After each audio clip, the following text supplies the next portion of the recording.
இன்று நம்ம பார்க்கவிருக்கும் கோயில் சிங்கப்பெருமாள் கோயில். பாடலாத்ரி நரசிம்மர் கோயில் என்றும் உக்ர ரூபத்தில் நரசிம்மர் வீற்றிருக்கும் இந்த கோயிலை பற்றி தெரிய வாருங்கள். இத்திருக்கோயில் சிறந்த புராதன ஸ்தலமாகும். நரசிம்ம அவதார காலத்தில் இக்கோயிலை சுற்றி பெரிய வனம் இருந்ததாகவும், அக்காட்டில் ஜாபாலி என்னும் மகரிஷி நரசிம்மரை நோக்கி கடும் தவம் புரிந்து இரண்யனை வதம் செய்த கோலத்தில் தரிசனம் காண வேண்டினார். மகரிஷியின் தவத்தில் மகிழ்ந்த எம்பெருமான் ஒரு நாள் அந்தி பொழுதில் பிரதோஷ வேளையில் அவருக்கு தன் திருக்காட்சி தந்து அருளினார்.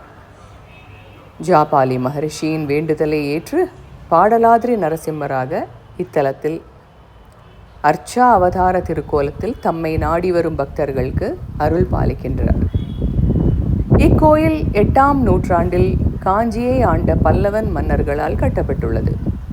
பல்லவர் கால குடைவரை கோவிலாகவும் 10-11ஆம் நூற்றாண்டில் சோழர் காலத்தில் பராமரிக்கப்பட்ட கோவிலாகவும் இருந்தது. 1200 ஆண்டுகளுக்கு முற்பட்ட இக்கோயில் ஒரு பிரார்த்தனை ஸ்தலமாகும். இங்கு பாடலாத்ரி நரசிம்ம சுவாமியை வழிபட்டால் திருமண தடை, கடன் பிரச்சனை, எதிரிகளின் தொல்லை நீங்கும், குழந்தை பாக்கியம், கல்வி, வேலைவாய்ப்பு கிடைக்க சிறந்த ஸ்தலமாகும்.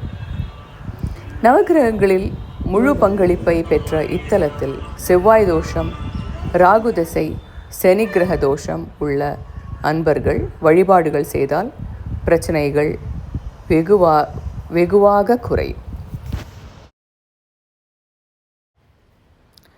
நரசிம்மரை இஷ்ட தெய்வமாக வழிபடுவர் 8 திசைகளிலும் புகழ் பெறுவர். எண்ணம், சொல், செயலால் நரசிம்மரை வழிபட்டு வர எதிரிகள் காணாமல் போவார்கள்.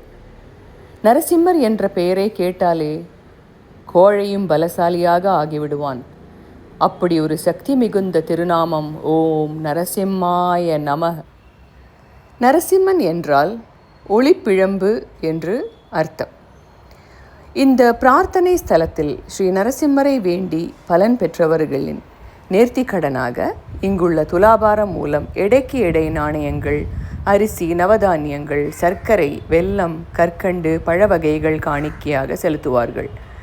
நரசிம்மர் எங்கெல்லாம் அருள் தருகிறாரோ அங்கெல்லாம் ஆஞ்சநேயர் நிச்சயம் இருப்பார்.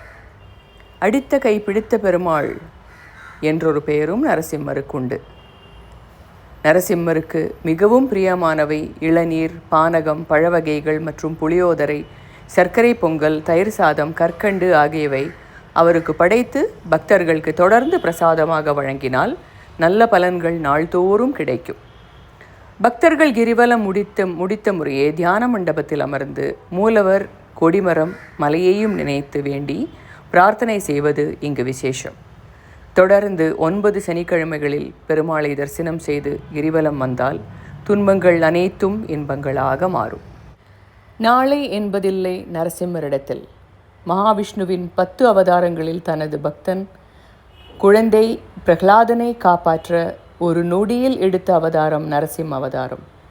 இதனால் தான் நாளை என்றில்லாமல் அக்கணமே நம்மை துன்பங்களிலிருந்து காத்து ரட்சிக்கும் கலியுக வரதனாக விளங்குகின்றார் நரசிம்மர்.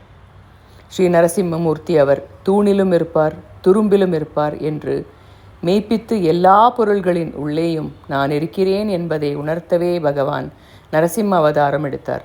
உங்கள் வேண்டுதல் சரியாகவும் முறையாகவும் பக்தியுடனும் இருந்தால் நாளை என்பதில்லை நரசிம்மரிடத்தில்.